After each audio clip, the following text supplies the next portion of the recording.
Hello students, welcome to this class of the physics. Okay, so today we are going to solve some MCQs, okay, related to the previous concept that we have studied. Okay, question number 1.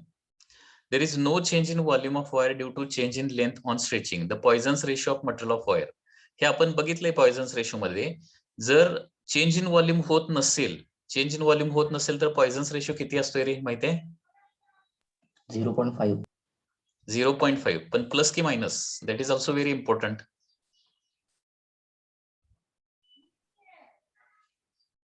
Minus sir. हे बघा, Plus most zero. Of the सबस्टन्सेसचा Poisson's ratio positive असतो, लक्षात घ्या, negative नसतो. Okay, positive असतो and therefore answer A येणार आहे, plus 0.5. Okay, next, which statement is true for the metals? आता इथे Young's modulus and modulus of rigidity मधलं रिलेशन दिलंय. ओके, कुठला जास्त असतो मी तुम्हाला सांगितलंय माहितीये का? Young's modulus and modulus of rigidity मध्ये कोण जास्त असतं रे? दोघे इक्वल तर डेफिनेटली नसतं, माहितीये? Young's modulus is greater. Young's modulus is greater. So which option will be correct? Option C. Option C will be correct. Next, question number 3. For a given material, the Young's modulus is 2.4 times the modulus of rigidity. Then Poisson's ratio is. Okay. आता इथं काय दिलंय बघा, Young's modulus is equal to 2.4 times modulus of rigidity दिलंय. तर Poisson's ratio काढायला सांगितलंय. आपल्याला इथं काय पाहिजे ते मी फॉर्म्युले दिलेत बघा, स्टँडर्ड फॉर्म्युले, वाय, इटा, सिग्मा यांच्यामधले जे फॉर्म्युले दिलेत ना, त्याच्यामधला फॉर्म्युला, सुटेबल फॉर्म्युला आपल्याला यूज करावा लागणार आहे. Okay, means for example one formula is Y is equal to 2 eta in bracket 1 plus sigma. Correct ना? I have given this formula. y is equal to 2 eta in bracket 1 plus sigma. So this is the relation between y, इटा and sigma. हे standard फॉर्म्युले मी तुम्हाला दिलेले आहेत. Okay, आता याच्यामध्ये just values place करूया. Now here y is given as 2.4 इटा. So 2.4 इटा इज इक्वल टू 2 इटा in bracket 1 plus sigma. So here eta and eta get cancel. 2.4 divided by 2, that will be equal to 1.2. Okay, 1.2 is equal to काय होणार बघा, 1 plus sigma होणार ना, 1 plus sigma. 1.2 is equal to 1 plus sigma राहणार आहे आणि 1 LHS ला गेलं तर मायनस होणार. सो 1.2 minus 1 म्हणजे किती येणार answer? 0.2. Okay, so very simple. Next, question number 4. The stress strain curve for the 4 metals are shown in the figure. The maximum Young's modulus of elasticity for metal is. Okay, आता बघा इथं तुम्हाला confuse केलेलं आहे. इथं stress कुठल्या ऍक्सिसवर आहे बघा, इकडे आहे एक्स ऍक्सिसवर, आणि स्ट्रेन कुठल्या ऍक्सिसवर आहे? वाय ऍक्सिसवर आहे. ओके,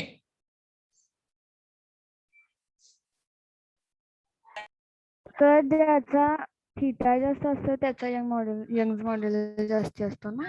हा, हे बघा, ज्याचा थीटा जास्त असतो त्याचा यंग्स मॉड्युलस जास्त असतो, परंतु कधी वाय ऍक्सिसवर स्ट्रेस पाहिजे आणि एक्स ऍक्सिसवर स्ट्रेन पाहिजे. आपण जी डायग्राम काढली होती, stress was on the vertical axis and strain was on the horizontal axis. बरोबर आहे ना? हे बघा, या डायग्राम मध्ये काय होणार आहे, स्लोप म्हणजे काय असतं माहिती आहे ना, टॅन थीटा येणार आहे. ओके, आणि इथं स्लोप म्हणजे काय येणार आहे, वाय ऍक्सिसला जे आहे ते डिवायडेड बाय एक्स ऍक्सिसला जे आहे ते. Okay, so slope is equal to strain divided by stress according to this diagram येणार आहे.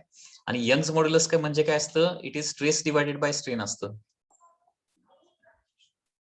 स्ट्रेस डिवायडेड बाय स्ट्रेन असतं. म्हणजे याचा मिनिंग काय होणार आहे, ज्याचा थीटा जास्त असेल त्याचा स्ट्रेन बाय स्ट्रेस जास्त असणार आहे. म्हणजे स्ट्रेस बाय स्ट्रेन कमी असणार म्हणजे यंग्स मॉड्युलस काय असणार आहे, कमी असणार. लक्षात येते? म्हणजे ज्याचा थीटा जास्त त्याचा यंग्स मॉड्युलस कमी येणार इथं, हे लक्षात ठेवा. ओके, कारण वाय ऍक्सिसला स्ट्रेन आहे आणि एक्स ऍक्सिसला स्ट्रेस आहे. ज्याचा थीटा जास्त त्याचा यंग्स मॉड्युलस कमी. ओके, कधी अशी डायग्राम असेल तर. आणि आपण रेग्युलरली डायग्राम कशी काढतोय, वाय ऍक्सिस वर स्ट्रेस आणि एक्स ऍक्सिस वर स्ट्रेन, आणि तिथं काय लॉजिक वापरायचं आहे, ज्याचा थीटा जास्त त्याचा यंग्स मॉड्युलस जास्त. ओके, सो करेक्ट आन्सर काय येणार सांगा मग आता? Option A. Option A. Option A, because here theta is minimum. Okay, theta म्हणजे काय? Angle made by that line with the x-axis. Okay, the substance which can be elastically stretched to large value of strain is called as. आठवते का काय definition सांगितली होती? Elastomers. इलॅस्टोमर्स. Correct. Elastomers. म्हणजे ज्या सबस्टन्सला आपण जास्त स्ट्रेच करू शकतो. ओके, फॉर एक्झाम्पल इलॅस्टोमरचं चांगलं एक्झाम्पल काय सांगा? Rubber cord. Rubber and aorta. हा, करेक्ट. एवोर्टा माहित असेल, aorta. Okay, that is also one example of the elastomer. Sir, cords is also na. Cords is not elastomer. It is a more elastic body, or it is close to perfectly elastic body, but it is not elastomer. Elastomer म्हणजे meaning लक्षात घ्या, ज्याला आपण जास्त stretch करू शकतो, खूप elongation ज्याच्यामध्ये होते. Okay, without breaking, that is called as elastomer. आणि ते इलॉंगेशन कसं पाहिजे? परमनंट इलॉंगेशन नको. इलॅस्टोमर म्हणजे जास्त इलॉंगेशन करता आलं पाहिजे, आणि इलॉंगेशन रिमूव्ह म्हणजे डिफॉर्मिंग फोर्स रिमूव्ह केल्यानंतर परत ते काय झालं पाहिजे? ओरिजिनल डायमेन्शनला आलं पाहिजे. नाहीतर तुम्ही म्हणाल मग मटेरियल पण म्हणजे मेटल्स देखील, फॉर एक्झाम्पल गोल्ड किंवा कॉपर, ते पण जास्त इलॉंगेट करू शकतो आपण, परंतु इलॉंगेट केल्यानंतर ते परत ओरिजिनल डायमेन्शनला येत नाही. त्याच्यामुळे मेटल इलॅस्टोमर होणार नाहीये, लक्षात घ्या. रबर म्हणजे ज्याच्यामध्ये लॉंग इलॅस्टिक इलॉंगेशन आपण प्रोड्यूस करू शकतो without any permanent deformation. Okay, number 6, a stretched rubber has. Stretched rubber मध्ये काय असेल रे? Increase the kinetic energy, increase the potential energy, decrease the kinetic energy, decrease. हा, कुठला ऑप्शन येणार? Increase the potential energy. हा, increase the potential energy will be the correct option, because you know that rubber cord असू दे किंवा आणखी कुठलाही substance असू दे, when you are going to stretch it, त्याच्यामध्ये स्ट्रेन एनर्जी स्टोर होते, and that strain energy is the potential energy. Correct ना? Next, a metallic rod of length L, cross sectional area A is made of material of Young's modulus Y. If a rod is elongated by an amount Y, the work done is proportional to. Okay, work done is proportional to. आता work done आणि elongation याच्यामध्ये काय relation आहे? Work done चे दोन फॉर्म्युले आहेत, माहिती आहे ना? Half into force into elongation. This is the first formula. Okay, now here elongation is given as Y, म्हणजे half into force into Y येणार आहे. जे work done is directly proportional to काय येतं? वाय येतं. पण कधी फोर्स कॉन्स्टंट असेल तर. आणि दुसरा वर्क डनचा फॉर्म्युला काय? हाफ इंटू फोर्सचा फॉर्म्युला सांगा रे. फोर्स आपण रिप्लेस केला होता. Correct. Y A L into L काय होणार? एल स्क्वेअर डिवायडेड बाय काय होणार आहे? कॅपिटल एल होणार. करेक्ट ना? आता बघा, according to first formula work done is directly proportional to elongation आहे.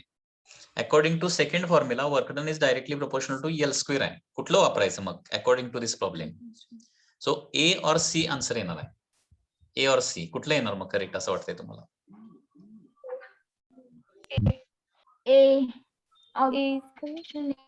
क्वेश्चन मध्ये कुणाची फोर्सची इन्फॉर्मेशन दिली का यंग्स मॉड्युलसची इन्फॉर्मेशन दिली? हा, मग इन्फॉर्मेशन जी दिली ना ते कन्सिडर करायचं. Okay, so answer will be C answer. Option C. Correct. Okay, Not understood. हे बघा, हे वर्कडनचे दोन्ही फॉर्म्युले अगोदर लक्षात आले का? Yes, sir. फर्स्ट फॉर्म्युला सांगा. Half into F into half into force into elongation. आता इलॉंगेशन त्यांनी काय म्हटलं इथं? वाय म्हटलंय. लक्षात येते ना? इलॉंगेशन इज वाय, म्हणजे एलच्या ठिकाणी तुम्ही वाय प्लेस करू शकताय. ओके, सेकंड फॉर्म्युला कसा आला ते लक्षात आलंय का अगोदर? वर्कडन. yes, sir. हा, मग according to first formula work done is directly proportional to Y येणार. Is this correct? Yes.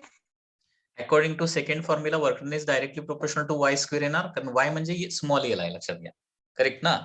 मग करेक्ट ऑप्शन ए पण येऊ शकतो किंवा सी पण येऊ शकतो. आता ते कशावर डिपेंड आहे?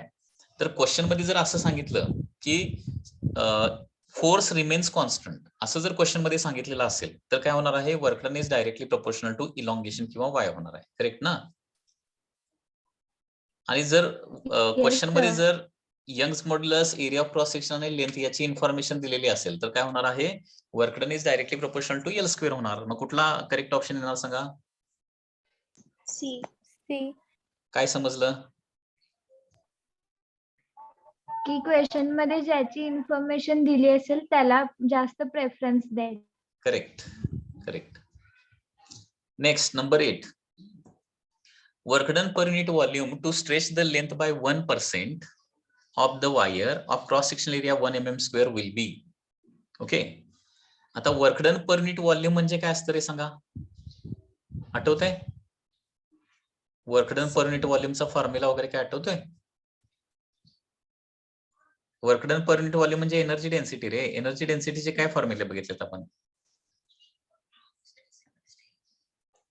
Half into stress. Into strain. Correct. आता परंतु इथं काय दिलंय, स्ट्रेन आणि वायची इन्फॉर्मेशन दिली आहे. मग कुठला 3 फॉर्म्युले आहेत बघा. Half stress into strain, second is half stress square divided bye Y, आणि तिसरा आहे half strain square into Y. कुठला वापरूया? कारण इथं स्ट्रेन दिली आहे बघा 1% म्हटलंय. So half into strain square into Y होणार आहे. करेक्ट ना? मग याच्यामध्ये फक्त व्हॅल्यूज प्लेस करूया. स्ट्रेन दिली 1%. 1% म्हणजे 1/100. That is the strain square, and Young's modulus is 9 into 10⁻11. Very simple. म्हणजे आन्सर मध्ये आता बघा 9 divided by 2 म्हणजे 4.5 आलंच पाहिजे आन्सर मध्ये. सो आन्सर बी और डी येणार आहे. ठीक आहे. आता फर्दर कॅल्क्युलेशन करूया. 9/2 म्हणजे 4.5 येणार इंटू 10⁻11 डिवायडेड बाय 10 किती होणार रे? 10⁻4. 10⁻11 बाय 10⁻4 म्हणजे 10 किती? 7. So answer is B answer. Correct ना? बघा, या टाईपचे क्वेश्चनच तुम्हाला नीटला आणि मेन्सला येतात. आपण जे प्रॉब्लेम्स बघितलेले आहेत ते मेन्स लेवलचे आणि ऍडव्हान्स लेवलचे प्रॉब्लेम बघितलेले आहेत. आपण त्या डेप्थनं शिकवणार, परंतु येताना प्रॉब्लेम असेच येणार आहेत. मग हे प्रॉब्लेम तुम्हाला जास्त डिफिकल्ट वाटतात काय? No sir. सर फॉर्म्युलेच लक्षात येत नाहीत, मग पुढचं कॅल्क्युलेशन येते. मग तेच तर, तुम्हाला रिपिटेशन केल्यानंतर लार्ज एमसीक्यू सॉल्व्ह केल्यानंतर ते फॉर्म्युले लक्षात राहतात.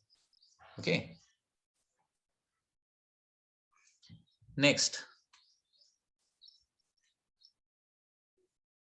8 number is over. Next number 9. When a load of 10 kg is hung from wire, the extension of 2 meter is produced. Work done by restoring force. Very simple. Work done चा formula काय रे? Stretching मध्ये work done चा formula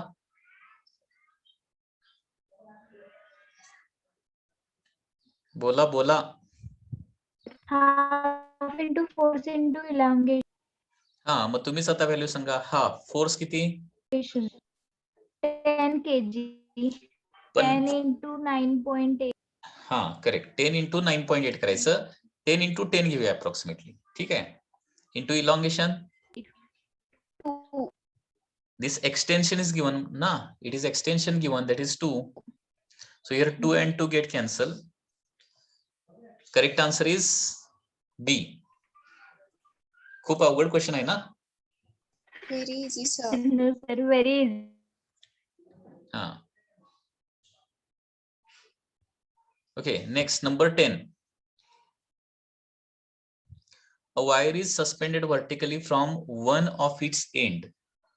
One of its end is stretched by attaching a weight of 200 Newton to the lower end. Okay, the weight stretches the wire by 1 millimeter. The energy stored in the wire, energy stored in the wire is nothing but work done. Same type of formula again.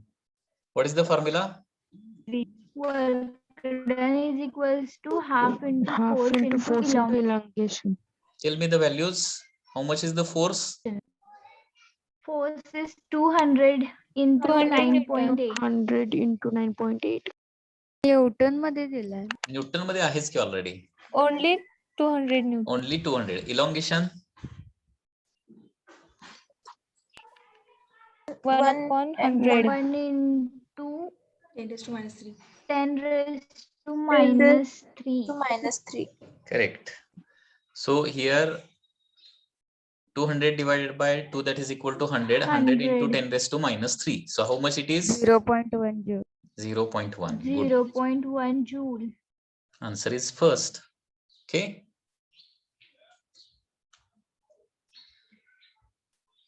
Next. If a spring extends by x on loading, the energy stored by the spring is काढायचं आहे. T is the tension in the spring and K is the spring constant. In terms of spring constant, energy stored आपल्याला find out करायचे. Okay. कसं काढायचं रे? हा देखील खूप easy question आहे. थोडंसं फक्त फॉर्म्युल्यामध्ये मॉडिफिकेशन्स करायचे. ओके. वर्क डनचा फॉर्म्युला सांगा रे. Half into Half F. into force into elongation. Force into elongation. Correct ना? आणि इलॉंगेशनचा फॉर्म्युला आपण वापरूया इथं, कारण टेन्शन म्हणजेच फोर्स घ्यायचा आहे, लक्षात घ्या. आणि आन्सर मध्ये टेन्शन पाहिजे. इलॉंगेशन कुठं? इलॉंगेशन पण आहे इथं. Okay. Half into force into elongation असा तर कुठं नाहीये, बरोबर आहे ना? Total energy stored. मग कसं करता येईल? इलॉंगेशन रिप्लेस करून बघायला पाहिजे मग, किंवा इलॉंगेशन केच्या स्वरूपात पाहिजे ना आपल्याला, इन टर्म्स ऑफ के. बरं, आपण इलॉंगेशन रिप्लेस करूया. इलॉंगेशन रिप्लेस केलं तर काय होणार बघा. Half Elongation they have given in terms of x ना. हा करेक्ट. आपण काय करूया, इलॉंगेशनला रिप्लेस करून बघूया, कारण हे ट्रायल अँड एरर नंबर. एकदा फोर्सला रिप्लेस करून बघावं लागेल, नंतर इलॉंगेशनला रिप्लेस करून बघावं लागेल. ठीक आहे. जस्ट इलॉंगेशनला रिप्लेस करून बघूया. इलॉंगेशनचा फॉर्म्युला काय रे? प्ले. हा, FL upon AY. Okay. So it is half into F square L divided by AY. Okay, असा हा फॉर्म्युला येणार. मला सांगा, के चा फॉर्म्युला आठवतोय का तुम्हाला? के चा फॉर्म्युला काय सांगितलेला होता?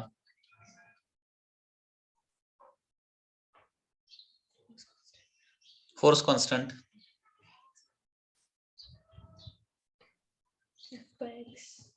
हे बघा, इलॉंगेशनचा फॉर्म्युला असतो FL upon AY, that is play formula आहे. ठीक आहे.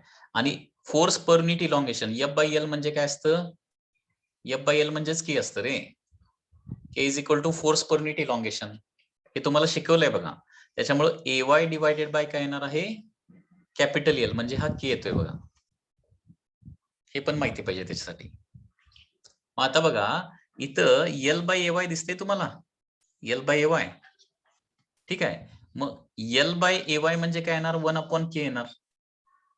L/AY म्हणजे 1/K, म्हणजे फायनल फॉर्म्युला येणार half F square divided by K येणार बघा. F square divided by K, आणि F म्हणजे T आहे. ओके. सो देअरफॉर आन्सर काय येणार आहे? हाफ T स्क्वेअर बाय के और T स्क्वेअर बाय 2K येणार. काय लक्षात आलं रे? रिपीट सांगू? Yes, sir. Repeat one more time. हा. Yes, sir. 11 नंबर प्रॉब्लेम जो आहे ना, तो थोडासा डिफरंट मेथडनं मी तुम्हाला सांगतोय, तर लक्ष द्या.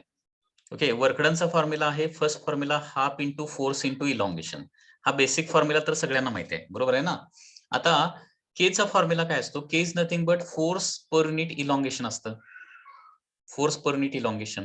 ओके. आणि त्याच्यामुळे समजा मी हे F रिप्लेस करायचं ठरवलं, F is equal to KL येणार, बरोबर? या फॉर्म्युल्यावरून F is equal to K into L येणार. अँड देअरफॉर F च्या ठिकाणी हे KL जर प्लेस केलं तर वर्कडनचा हा देखील एक फॉर्म्युला येणार आहे, half into KL into L म्हणजे KL स्क्वेअर येणार आहे. Okay. So this is the second formula for the work done.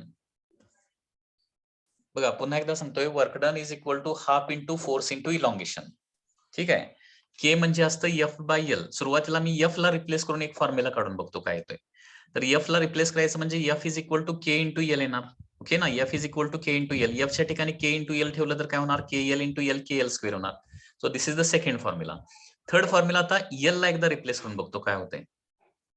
Half into F into, आता L म्हणजे काय येणार रे? According to this formula L K च्या फॉर्म्युल्यावरून एल म्हणजे काय येणार बघा, एफ बाय के येणार, एफ बाय के. मग त्याच्यानुसार काय झालं, हाफ एफ स्क्वेअर बाय के असं पण डायरेक्ट होत आहे. ओके, आता इथं फोर्स म्हणजे त्याने काय म्हटलंय, capital T, tension. So half काय येणार आहे, टी स्क्वेअर बाय के येणार आहे. ओके, म्हणजे हे वर्कडनचे एकूण 3 फॉर्म्युले आहेत. हे तुम्ही फॉर्म्युले ऍज इट इज लक्षात ठेवले तरी चालतील. ओके, सो वर्कडनचा फर्स्ट फॉर्म्युला आहे that is half into force into elongation. असा याच्यामध्ये आहे का, म्हणजे half into T into x असा आहे का? म्हणजे या 11 नंबरच्या प्रॉब्लेमच्या इन्फॉर्मेशन मध्ये बोलायचं झालं तर half into T into x हा पहिला फॉर्म्युला येणार आहे. असा फॉर्म्युला कुठं आहे का याच्यात? नाहीये. ठीक आहे, मग आता दुसरा गिवन इन्फॉर्मेशनच्या स्वरूपात लिहायचं झालं तर half K as it is आणि एल म्हणजे त्यांनी एक्स म्हणलंय. हाफ के एक्स स्क्वेअर आहे का याच्यामध्ये कुठं? हाफ के एक्स स्क्वेअर हा पण नाहीये. आणि मग तिसरा फॉर्म्युला जो आहे तो हाफ एफ स्क्वेअर म्हणजे टी स्क्वेअर बाय के असा फॉर्म्युला दिसतोय का त्याच्यामध्ये? आहे, that is T square by 2k. So answer is second option. Okay, म्हणजे थोडक्यात आता काय करा, हे 3 फॉर्म्युले लक्षात ठेवा वर्कडनचे. Half into force into elongation, second is half into K into L square and third is half into F square by K. Okay, असे जे थोडेसे डिफरंट प्रॉब्लेम असतात ना ते तुम्हाला जरासे प्रॅक्टिस करावे लागणार आहे. Next, wire A and B are made from the same material. म्हणजे काय असेल रे सेम? Young's modulus. Young's modulus. Correct. A has twice the diameter and 3 times length that of the B. Okay, बघा मी इन्फॉर्मेशन इथे लिहितो मी.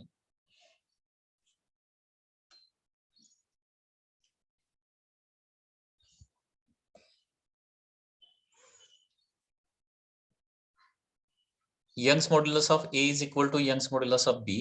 After that, A has twice diameter. So diameter of A is 2 times diameter of the B असं म्हटलंय and 3 times length of B. So length of A is 3 times length of B. This information is given. If the elastic limit is not reached, when each is stretched by same tension, म्हणजे दोघांच्यावरचा force काय असणार आहे? Force on A is equal to force on B आहे. Okay, ratio of energy stored in A to that stored in B. Energy स्टोर्डचा formula. Okay, मग आता बघा energy स्टोर्डचा फॉर्म्युला आठवतोय का? एनर्जी स्टोर्ड म्हणजेच वर्क डन किंवा स्ट्रेन एनर्जीचा formula half into force into elongation. Okay, आता इथं काय करूया, इलॉंगेशन फोर्सची इन्फॉर्मेशन दिलेली आहे, इलॉंगेशनला रिप्लेस करूया. इलॉंगेशनला रिप्लेस केल्यानंतर काय होणार बघा, FL डिवायडेड बाय AY येणार ना, प्ले. ठीक आहे ना. So work done is equal to काय येणार, half F square L upon AY येणार. Half F square L upon AY हे वर्क डनचा फॉर्म्युला येणार. आता नेहमीची मेथड मी तुम्हाला सांगितले, काय सांगितले, जे कॉन्स्टंट आहे ते काढून टाकायचं सगळं, कारण रेशो काढायचा आहे फक्त. दोघांच्यावरचा फोर्स सेम ना, करेक्ट ना? Yes sir. दोघांचा यंग्स मॉड्युलस सेम. सिमिलर. हा, आणि एरिया पण इथं रिप्लेस करतो.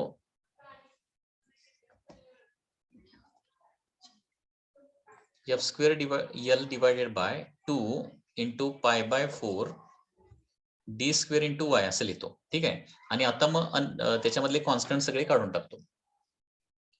F is same, 2 pi by 4 is same, Young's modulus is same. So work done is directly proportional to काय लिहिणार सांगा रे, length divided by D square लिहिणार. करेक्ट ना? Yes sir. Work done is directly proportional to L by D square. मग ratio विचारलाय ना, मग W1 बाय W2 काय लिहिणार सांगा रे मी? L1 by L2. L2. L1 by L2 into D2 by D1. Bracket square. Okay, आता L1 by L2 म्हणजे हे LA by LB घ्यायचं. LA by LB किती येणार बघा, 3. So I am going to place here 3 into D2 by D1 that is DB by DA.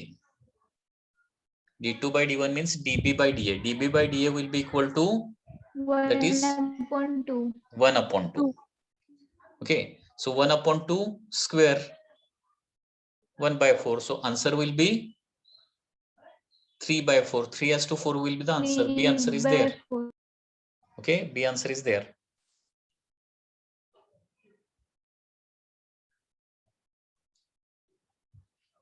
Next, question number 13. A wire of length 50 centimeter and cross-sectional area 1 square millimeter extend by 1 millimeter. Required work will be. पुन्हा एकदा work डनच calculate करायचं आहे. Work done given information अगोदर लिहा. काय दिले? L is equal to 50 centimeter. Cross sectional area is given as 1 square mm. 1 square mm means 1 mm square, that is 10⁻⁻⁶ meter square.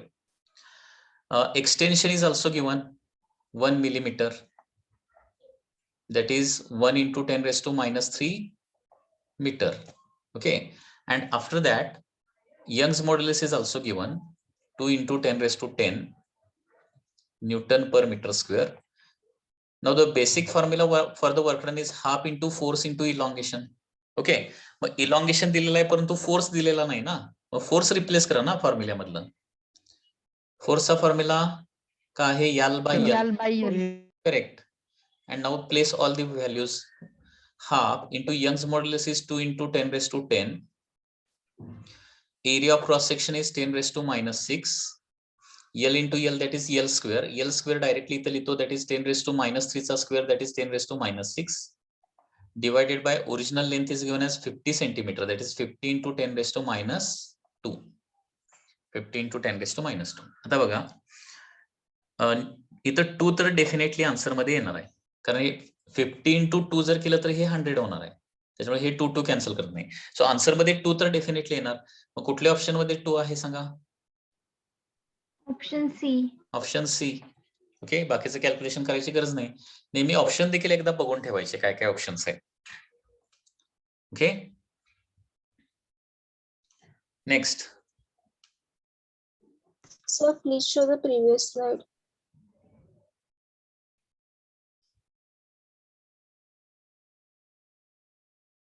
These are the 2 previous questions. This is number 12.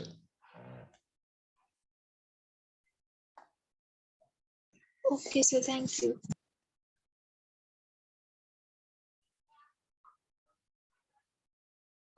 Next.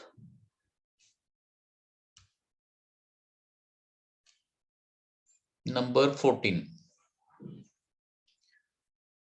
A force is applied on a wire of uniform cross-sectional area. So area is given 3 into 10⁻⁻⁶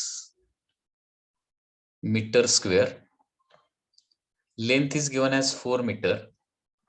Increase in length, elongation, is given as 1 millimeter.